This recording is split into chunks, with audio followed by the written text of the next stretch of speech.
Welcome friends, today we are presenting a beautiful story, The Paradise of Children. So let's start the story.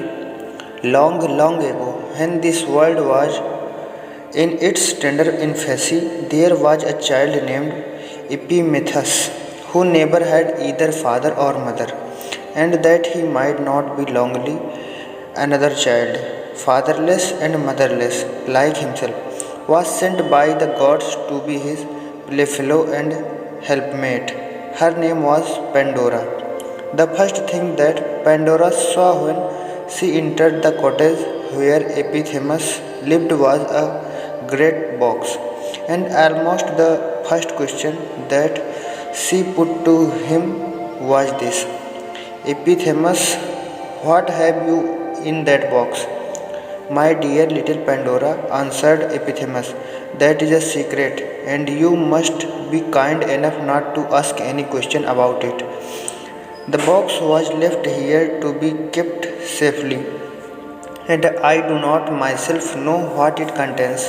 It is thousands of years since the myths tell us that Epiphanes and Pandora lived, and the world nowadays is a very different sort of place from what it was then. There were no father or mothers to take care of the children because there was no danger or trouble of any kind, and no clothes to be mended, and there was plenty to eat and drink. Whenever a child wanted his dinner, he found it growing on a tree. It was a very pleasant life indeed. No labor had to be done, no task studied. All was sport and dancing and the sweet voices of children talking or caroling like birds or laughing merrily all day long. But Pandora was not altogether happy on account of Epiphanes explaining about the box. Where can it have come from? She continually asked herself, and what on earth can be inside it? At last they spoke to Epiphanes. You might open the box, Pandora said, and then we could see its contents for ourselves. Pandora, what are you thinking of? Epiphanes exclaimed, and his face expressed so much horror at the idea of looking into a box which had been given him on condition that he never open it, that Pandora thought it best not to suggest it anymore. Still, she could not help thinking and talking about it. At last, she said, you can tell me how it came here. It was left at the door, Epiphanes replied, just before you came, and by a person who looked very smiling and intelligent, and who could hardly keep from smiling as he set it down.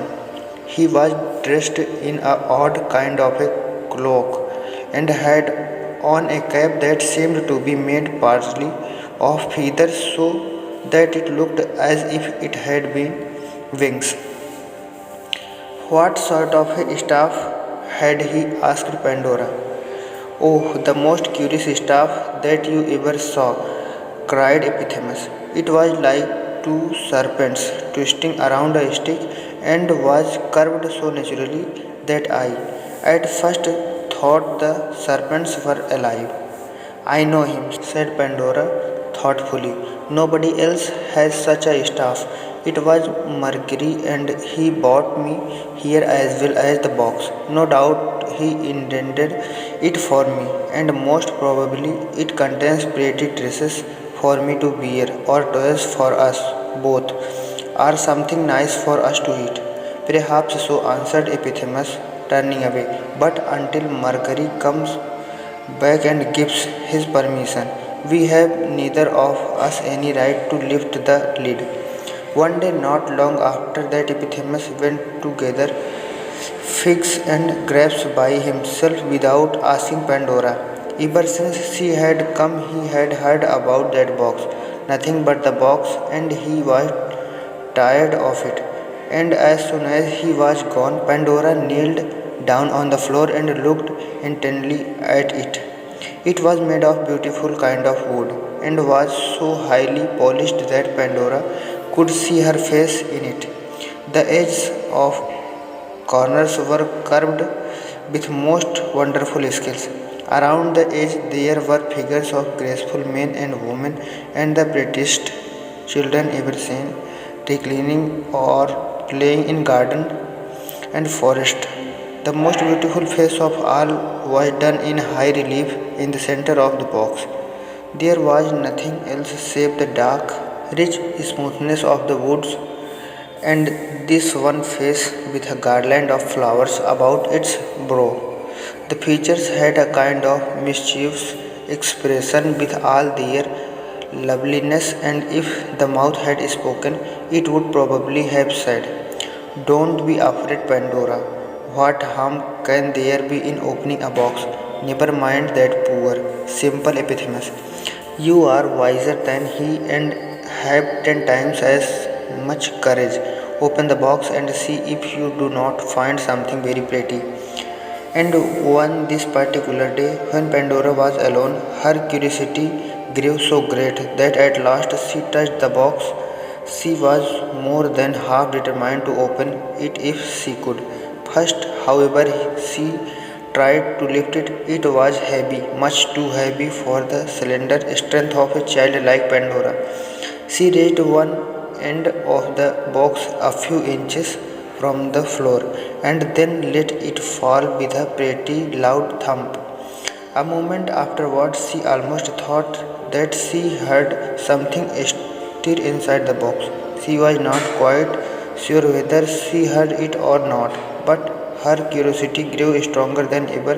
Suddenly, her eyes fell on a curious knot of gold that tied it. She took it in her fingers and almost without intending it, she was soon busily engaged in trying to undo it. It was a very intricate knot indeed, but at last, by the merest accident, Pandora gave the cord a kind of twist and it unwound itself. As if by magic, the box was without a fastening. "This is the strangest thing I ever knew," Pandora said. "What will Epiphanes say? And how can I possibly tie it again?" And then the thought came into her naughty little heart that since she would be suspected of looking into the box, she might as well do so at once. As Pandora raised the lid of the box, the cottage was suddenly darkened, for a black cloud had swept quite over the sun and seemed to have buried it alive. There had for a little while past been a low growling and grumbling which all at once broke into a heavy peal of thunder. But Pandora heeded nothing of all this. She lifted the lid nearly upright and looked inside. It seemed as if a sudden swarm of winged creatures burst past her, taking fight out of the box, while at the same time she heard the voice of Epiphanes in the doorway, exclaiming as if he was in pain, "Oh, I am stung, I am stung, naughty Pandora. Why have you opened this wicked box?" Pandora let fall the lid and looked up to see what had befallen Epiphanes. The thunder cloud had so darkened the room that she could not clearly see what was in it, but she heard a disagreeable buzzing, as if a great many huge flies or giant bees were darting about. And as her eyes grew accustomed to the dimensions, she saw a crowd of ugly little shapes, looking very spiteful and having bats, wings and terribly long stings in their tails. It was one of these that had stung Epiphanes, nor was it a great while after before Pandora herself began to cry.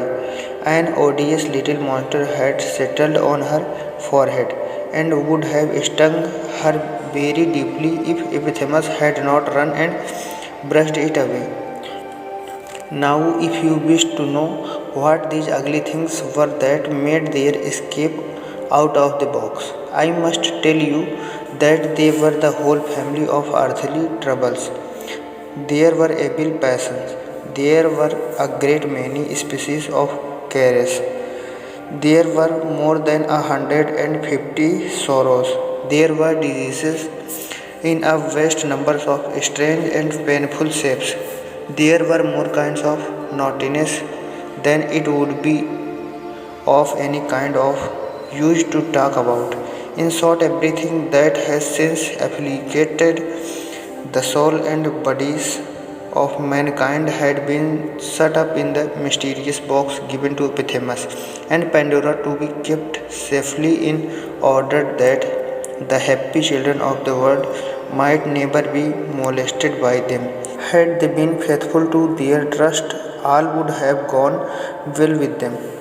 No grown person would ever have been sad, nor any child have had cause to shed a single tear from that hour until this moment. But it was impossible that the two children should keep the ugly swarm in their own little cottage.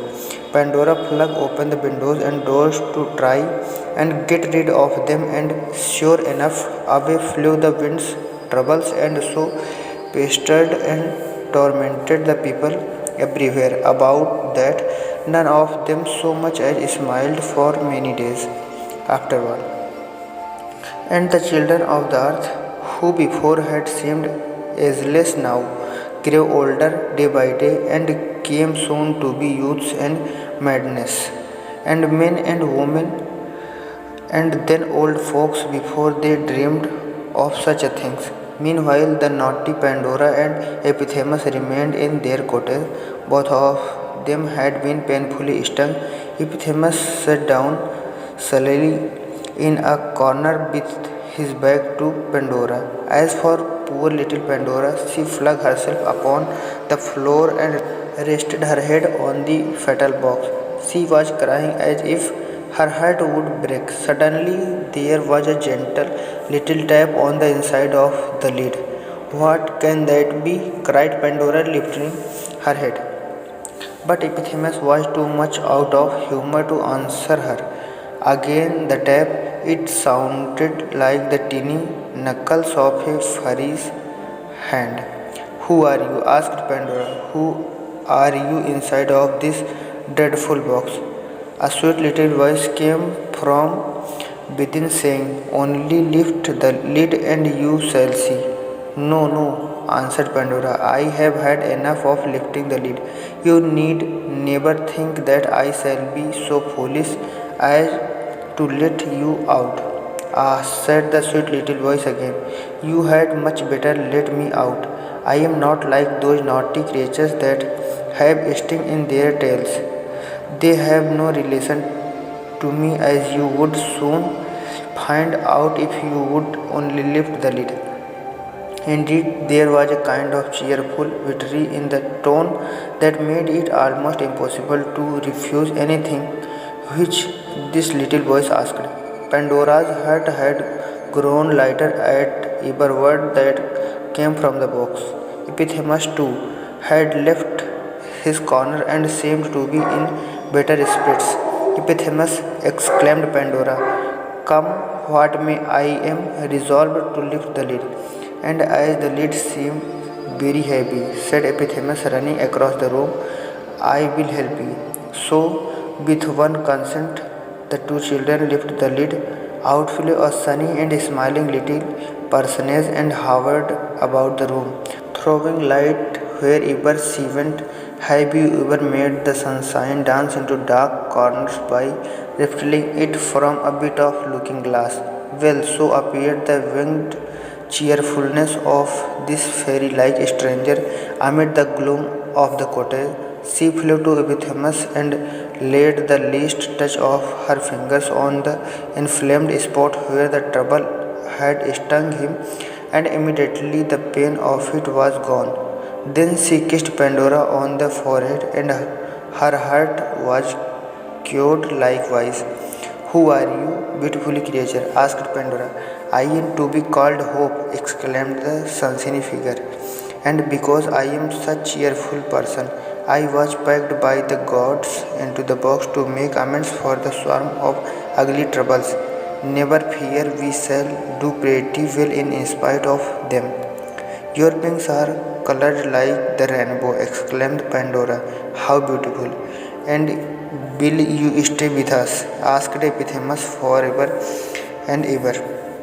As long as you need me, said Hope, and that will be as long as you live in the world. I promised never to desert you. So Pandora and Epictetus found hope, and so has everybody else who has trusted her since that day.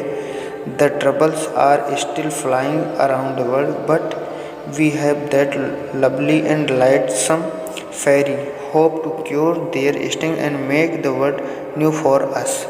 That's it. Thank you.